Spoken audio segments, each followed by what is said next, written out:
Hi, everyone. Welcome back to Light Talk with Dana. And I am excited to hear your stories. So, if you have any stories you would like to say with the paranormal or supernatural, please contact me at lighttalk423 at gmail.com. And while you're at it, click on the like, share, and subscribe buttons.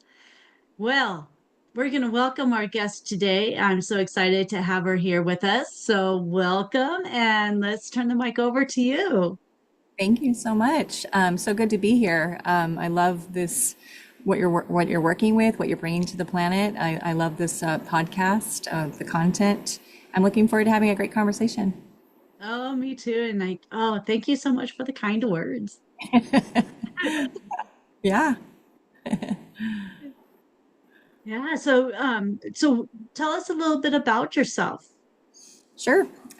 So my name is Ragan Thompson. I think that's already been stated. I am a spiritual teacher, a spiritual guide, and intuitive. I also am a world service activist. I work on the individual healing of one system as well as the collective healing of humanity. I work on all scales. I specifically, if people say, well, what is it that you do as a healer? And my work is to really just become as clear as possible with my own energy system, which I've been working towards for a long time. And just to be a clear of a channel that can be utilized by the divine, by spirit, to meet anyone's energy system and rapport and bring forth intuitive guidance, specific healing modalities, accordance to what they need, divine compassion, pure love, pure acceptance, forgiveness work. I think it's just the design of my system that I'm here just to hold the light and then transmit it. And so more just the direction of the light and where it goes. And then, and if someone is willing and ready and able to be courageous and just allow the process to happen, often a lot of healing happens from there. I'm also a mother, a wife. I love to be on this planet. I think we're in an incredible time. I think that it's a challenging time, but it's also a time of great awakening. So I think, such as I am, many light keepers, wisdom keepers, earth keepers, light workers are all around the planet, kind of, diligently showing up right now to help with the awakening of the world process. Yeah. Yeah. Yeah. What a great thing to do. I mean, I've been enjoying doing that. It's been a Yeah. great pleasure. Yeah. Yeah. It's Yeah. excellent. Excellent. It's joyous, right? It's joyous, and it also has its challenges for sure. Yeah. Certain days, right? Sometimes like, oh, it's amazing, and certain days you're like, wow, I am like really working through the challenge of staying present and conscious and patient and resilient in the face of the temperature of the climate in general, with people and the ecological climate as well. Yeah. Yeah, it's sure been a challenge for me, but I feel like I'm slowly working through it. So I'm excited. It's been Yeah. great. Good stuff. Yeah. I'm happy to meet more people that are on the path always, and it's supportive. And I think that's what we need to do right now, is really just come together and connect and collaborate. Is like, I feel that's one of the primary ways towards this awakening, collaboration, conscious collaboration, and so these kind of conversations with anyone else that's getting that is always really supportive. Yeah. Yeah. Yeah. It's been great. It's been great. So why don't we start off with some of your stories? Can you start telling Sure. us some of your experiences? Yeah, I would say my whole life has had an element of the supernatural in some way, right? I've always felt very, as a child, very connected to what's beyond what the eye can see, really just excited about as early as I can remember feeling like I was connecting with little baby devas and angels and little fairies, and people were like, that's not real. I'm like, well, then why am I hanging out with them? So I think that they must be. And spending time, I grew up in the country, so spending time making forts and spending time in nature as my predominant, way out in the woods, just sitting there and just spending time with all the beautiful creatures out there. And I think I just kind of stayed open to the possibility that, that there is something as beyond our form-based reality. And so my first maybe more supernatural type experience would be, really, I was raised in an environment that was not really as I was. So my challenge was to stay awake and conscious in the midst of folks who are like, I'm not feeling that, you're just so happy and emotional and all these things. So I kind of met this family, a beautiful family, but a tough family in a lot of ways, competitive, go-getters. I started to kind of fall into that a bit. So I started to kind of go asleep within myself. And as I did that, really it was a challenging more paranormal experience, is that I was living in Boulder, Colorado. I was going to school there, and I was staying in a little cabin on the side of a river. And it was a time where I was having a lot of inner turmoil. I was starting to really some of that of which I picked up at the home. I ended up being very sick. I had an eating disorder. I was very depressed. And that really opened my system up into more of the lower dimensional reality, more of more dense entities, spirits. In fact, I guess I would just say that at some point, experiencing whispering in my ears, pulling my covers off at night, starting to see these demonic figures, really inviting me to join them, and say with someone, which I've learned because I do so much healing work, with someone holds enough light and has the potential to help the planet, often they kind of find them. And so, I hadn't started my inner work. I had not started my deeper healing work. So, and nor would, as far as we understand, these type of energies want me to. They're like, nope, we do not want her to ever start her work. So, really just this crazy time of trying to possess basically my soul. It didn't last very long because I do have a very deep connection to positivity, to light, to life at that time even. And amidst that painful energy, I still had a connection to love and family enough that when these energies would come about and, do the whispering and pull my covers and I'd see, whatever I was seeing, I would pray. I'd always pray, and my family had gone to Rome, and they had come back with a iconic figure of the Christ. And I, at the time, was like, oh, well, thank you for the gift. But I didn't realize that was going to be my new teddy bear at the time. And so I basically would sleep with it and pray. And as soon as I would do that, and I would pray to God at the time, I was praying, please help me. And immediately it would all go away. So I saw this powerful, instantaneous beginning to seeing the power of the light over the darkness of these type of more supernatural experiences. Yeah. It seems to really help out. In the little times I've had it work with me, it instantly. Yeah. It happens instantly. Yeah. Instantaneous. Yeah. It's almost such a cool thing. The illusion. It's like an illusion, really. And then as soon as you bring in the truth, which I think is really the light, and that of which is God, it just burns through it within a second. So I saw that. Yeah, definitely. Absolutely. That was one of my experiences. I've had a few, but that was my first. Yeah, that's interesting. Yeah, awesome. So what others have you had? What other kinds? I've also had really a beautiful, positive, beautiful one. I've had a lot of different kinds of experiences, mostly after that. Once I started to do my healing work, it became a good connection to myself and a beautiful connection to the light, and more healing, started to do my inner work. And I also ended up in a home at one point. My family, we were renovating our home, my family home, and we stayed in a small little a cabin behind that home, and that of which was a just like a little, rental for the time for during the renovation. I went to stay there with my parents at the time, just my parents. My sisters were in college; they're older, and there was like two like little wings to this house, and on one wing they were, and I was on the other one. So they're having a completely different experience on the wing that they're on. Of My, course. yeah, like two totally different experiences. On their experience, they're experiencing knocking on the back of their walls and cold winds and smells and interesting things happening and cans throwing and themselves at them, like falling off the shelf in the kitchen and throwing them at their face, and like having this quite challenging experience.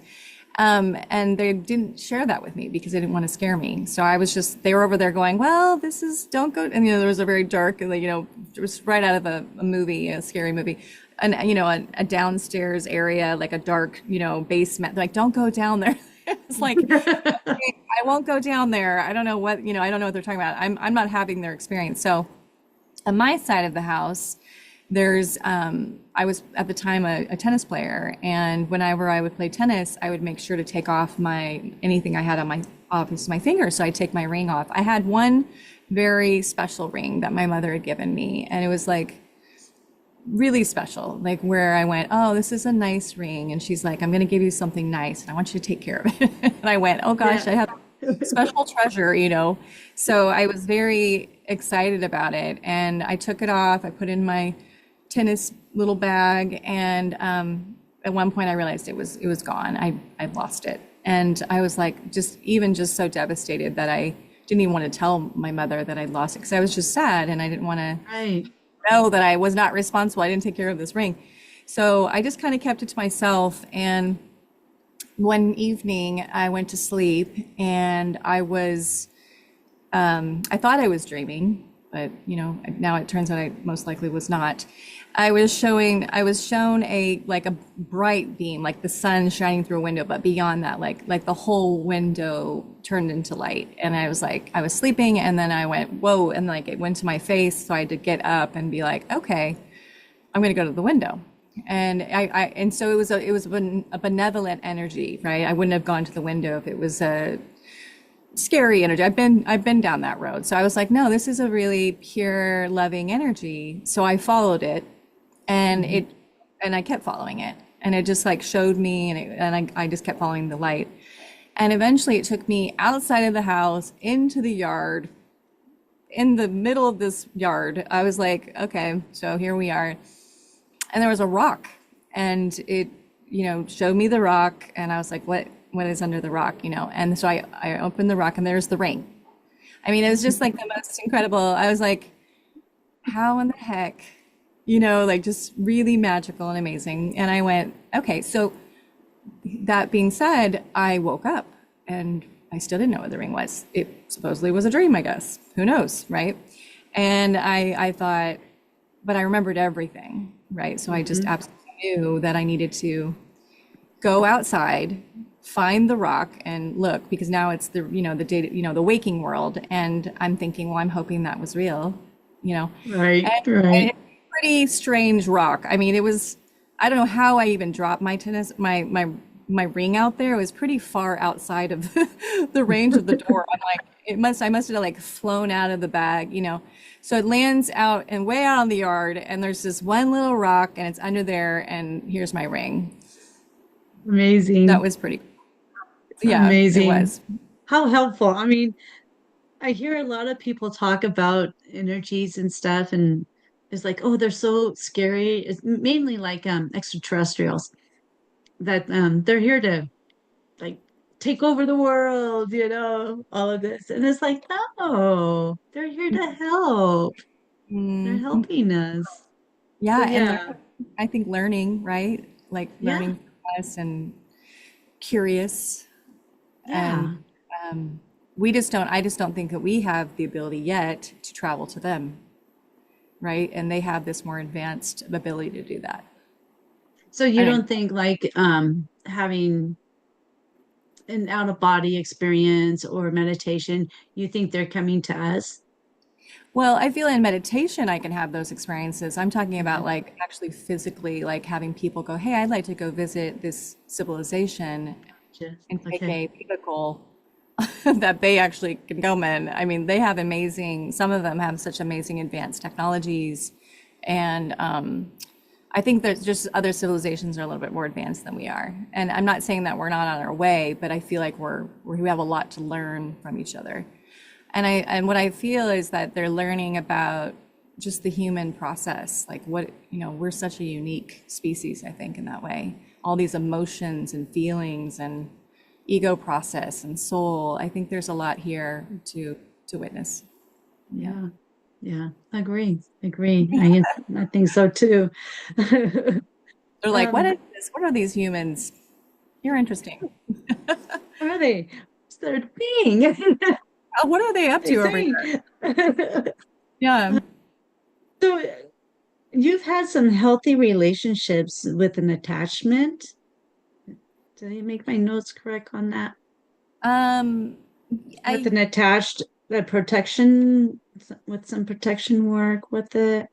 I've definitely done a lot of healthy work with guides and angels. Is that what you're saying? Like I do specifically that work with people. I not only connect with my guides and angels on a spiritual level and emotional level, as well as sometimes vision them and see them, as well as help others connect with their angels and guides. Yeah, if that's what you mean. Yeah. So Yeah. yeah, that's kind of part of the primary aspect of my work. I see when I say the words, I'm connecting to spirit and channeling the divine, I'm connecting with one's guides, one's angels, masterful beings, beings that people cannot see that are in the invisible realm. Yeah. I definitely have also creatures that have passed in my life. I have a couple that hung out with me for quite some time, and an animal communicator for dogs that have passed. So doing a little bit of medium work with people, especially when souls have transitioned. So I do that type of work, really helping people connect to their loved ones and then starting to have a conversation after they pass. Yeah. What kind of conversations have you had with them, with those that have passed? Oh, well, I mean, I if mean, they're, you don't have to go personal or anything, but oh yeah, no, I mean, one of my most primary beautiful conversations has really been mostly with a passing of a creature, of an animal, my dog, Mercedes, who I have 4 children, and they know this, that really my firstborn would be considered Mercedes. They're like, she's a dog. I'm like, no, the communication that I had with her soul was one of the most profound, amazing experiences of growth and evolution as a soul that I've ever experienced.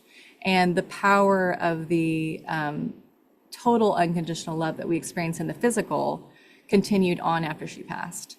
So the moment that she passed, after 11 years being together, I didn't want her to pass. I wish she'd stay as long as ever she could. And when she passed, yes, I was very, very sad. I was with her when she passed, and I experienced that when she died, that her final breath was like she breathed out her final breath, and it was like this gust of wind that went through me. And then I was just like, it was so incredibly beautiful that I first knew that that was her soul just kind of gracing me with its departure. And then that evening, I went to mourn her a lot, her, that I felt that she was, gone, not forever, but, just in the physical for now. And right. I want, so I was just really feeling like the grieving process. I wanted to honor it. So I took some space to be on my own for the evening.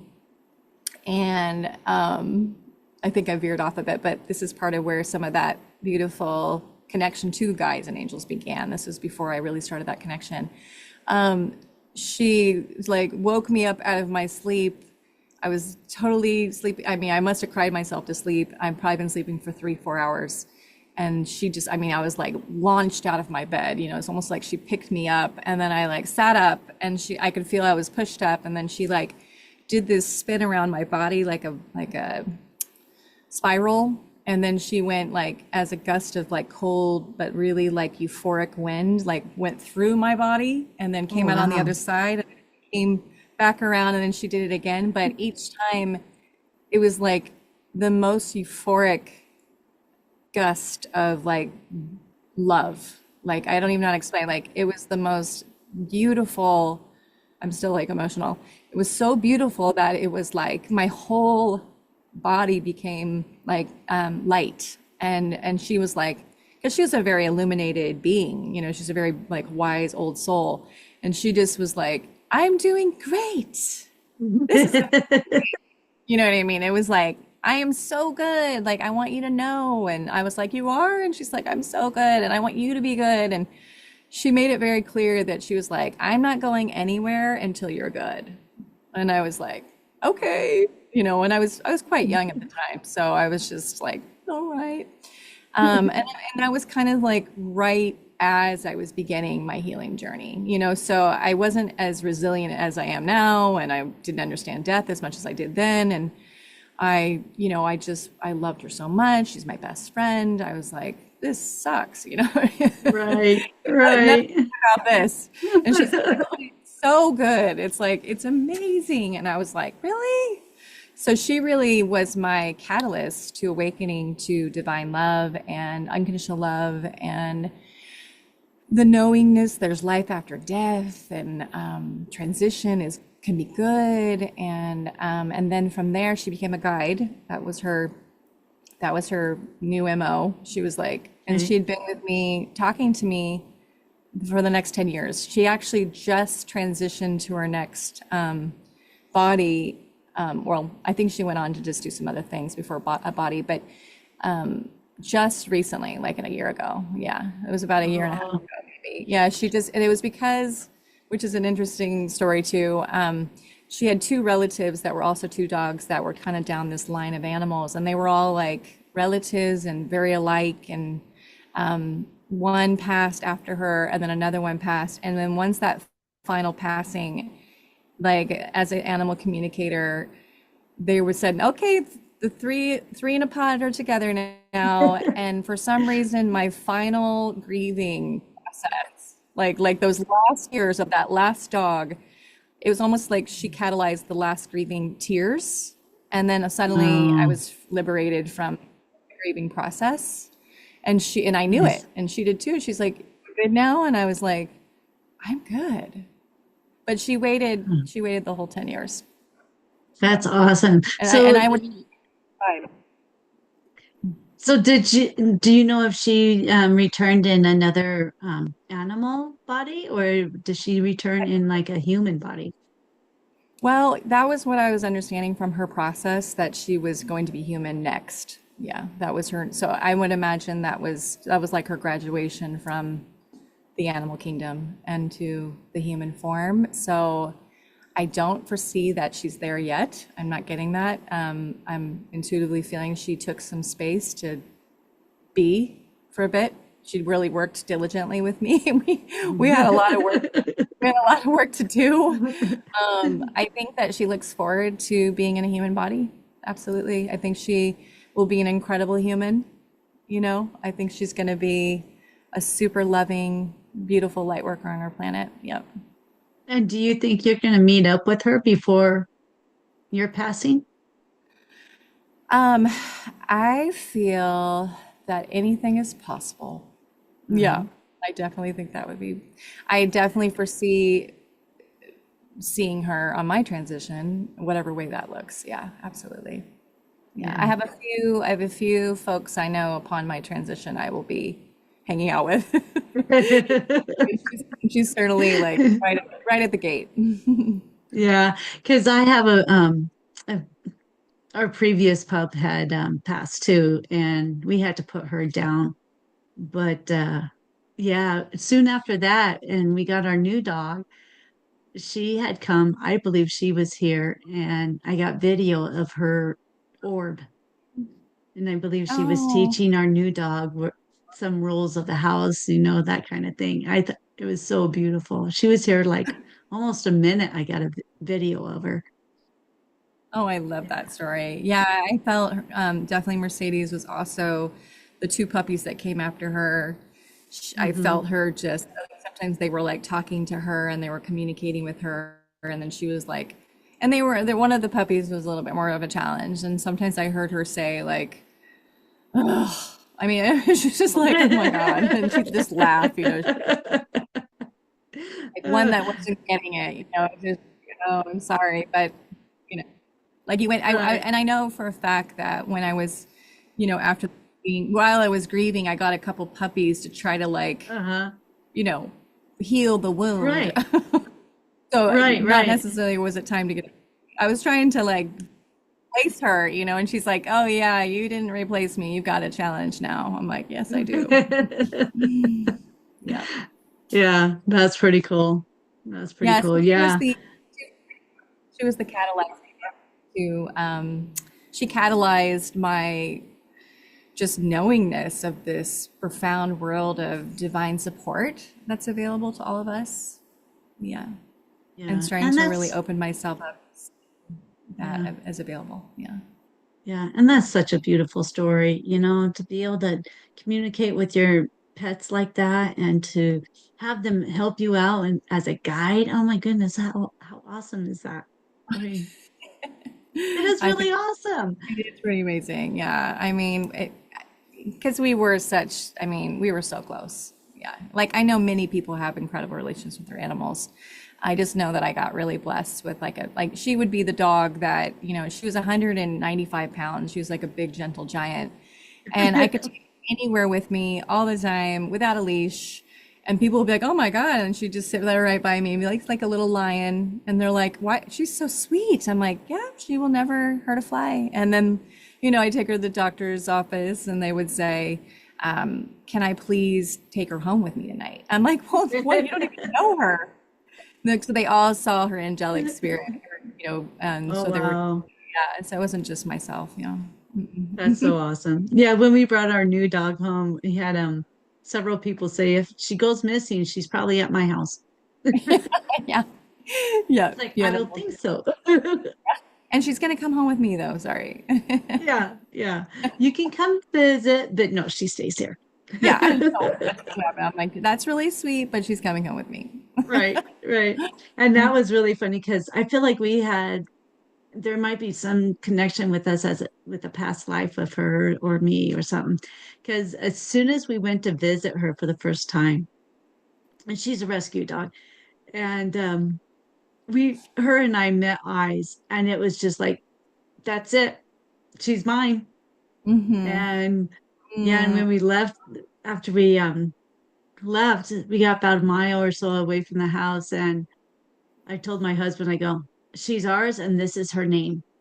mm-hmm. He's like, we don't even have her yet.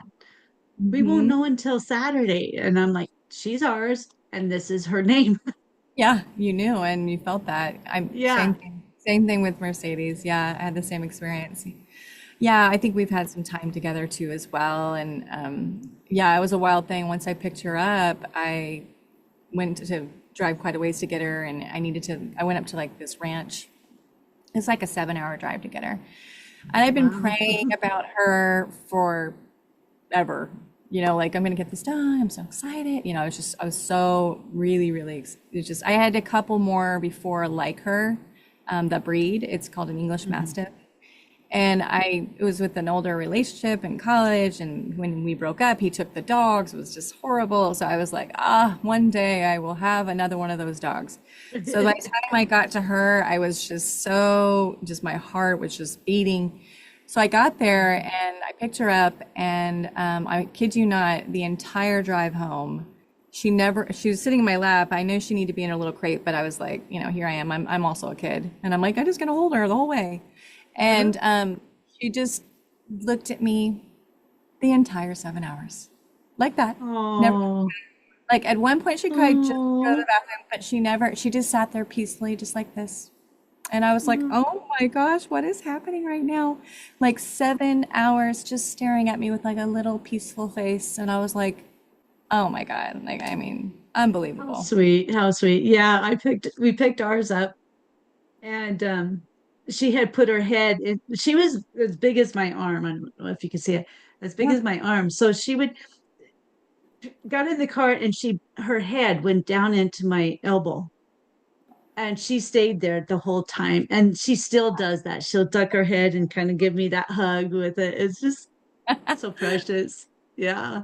What kind of dog do you have? She she is a um oh my goodness, I just lost it. Is she a mix? She's a mix. She's a German Shepherd and a Corgi. Yeah. Yeah.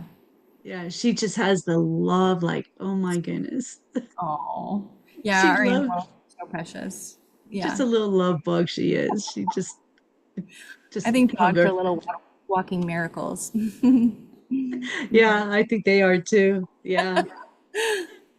Yeah, they're pretty precious. So Yeah. you were in Boulder and do you happen just real kind of quick, like our time's kind of running low, but have you had any like any cryptid experiences in the Boulder area? More like what do you mean by that exactly? Like more, Um, Maybe like a Sasquatch or anything like along that line? No? no, no, no, I have not. No. I'm sure they're out there. Yeah, I'm waiting. I'm waiting. No, but, Yeah.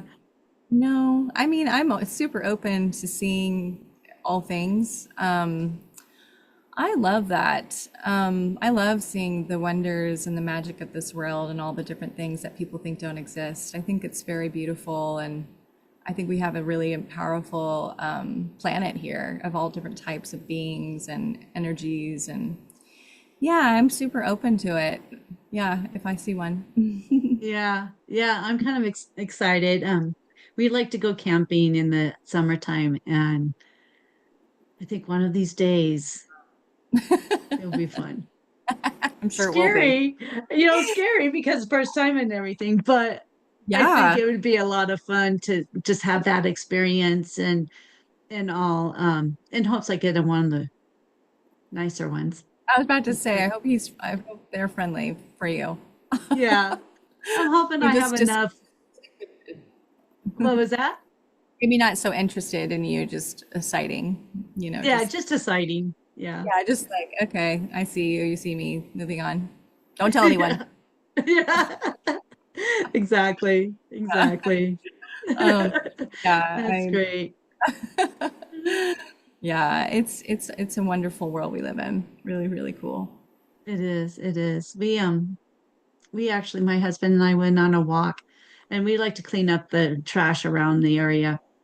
And so we were out doing that and we got to this one intersection and just out of the blue we hear this hello Uh-huh. and um I thought it came from my pocket because I wear cargo pants and all and I thought it came from my cargo pants, my shorts.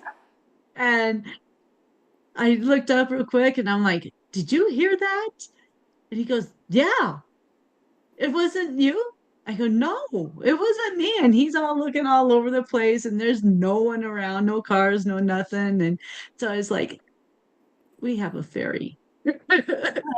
Oh, did you get to see the fairy at that moment? No, no, I didn't. But every time we walk by, I'm like, "Hello, hello, fairies. How are you?" My children, when they were born, my twins, I have twins, and I have more than twins, but my middle children are twins. And they were born, and they were just positive that they had been a fairy their last life, the life before, and they would just always talk about it, just like mom and then my fairy. Sweet. I was a garden fairy, she's a health fairy, and they were just telling me stories, and they would sing fairy songs all day long, and then they would just like be, but they get really frustrated. They'd just say, "Mom, I miss my wings. I don't understand Oh, this I planet." bet. Yeah, they're constantly talking about just, I miss my wings. I don't like it here. It's not fun. And I had to talk to them throughout their life about it's not always fun as a human. They're like, but it has to be fun. We like to have fun. I was like, okay, it's beyond a child now. We're getting into like, they're like, no, our culture is fun. And I'm like, well, that's what then I learned, I was like, you chose to be human. So you can learn about all different dimensions of, fun, joy, pleasure, pain, like, right? Like to evolve Right. beyond that. And they were like, Oh, really? I was like, so, so then, how it, cute. yeah, that was their younger years. And now, of course, they're teenagers and they're a little less fun all the time, but you can see it's like a pain point for them, like you can bring it up now and say, do you remember when you talked about being a fairy? And, oh, I don't want to talk about that. And I'm like, come on, let's talk about it. Like, and I think they remember, but they're like, but I'm not supposed to remember. And I'm like, yes, you are. Don't lose that. Like, that's part of you, so Yeah, you can that's who see you are. it's like a teenager thing for now, and then one day, hopefully they'll remember and they'll be good with it. They'll be like, yeah, it That'd be makes up, awesome. makes up who I am. But I occasionally bring it Yeah. forward to them, and they're like, that was because I was a kid. I'm like, no, it's not just that. Right. It's Right. very clear that you were beyond this reality. So yeah, Yeah. yeah, little cuties. Oh, aren't they? Aren't they're just awesome? Those Yeah, kids are so cool. yeah. Thank you. Time is out, and I would love to talk longer with you. Thank you. We'll have to connect again sometime. That would be nice. Yeah, Okay. I really appreciate getting to spend this time with you. Oh, well, thank you so much for being with us today. I sure appreciated it. Thank It was you. great. Yeah, it's fun to talk to you and go into all these creative, fun, wonder spaces. Yep. We'll have to keep in touch. Okay. Thank you. Uh-huh. If anyone else out there has any stories they would like to share of their personal experiences of the supernatural, uh, email me at lighttalk423@gmail.com and come and tell your story and be yourself. And while you're at it, click on the like, share, and subscribe buttons. And we will talk to everybody later. Thanks again for being with us. Bye. Bye.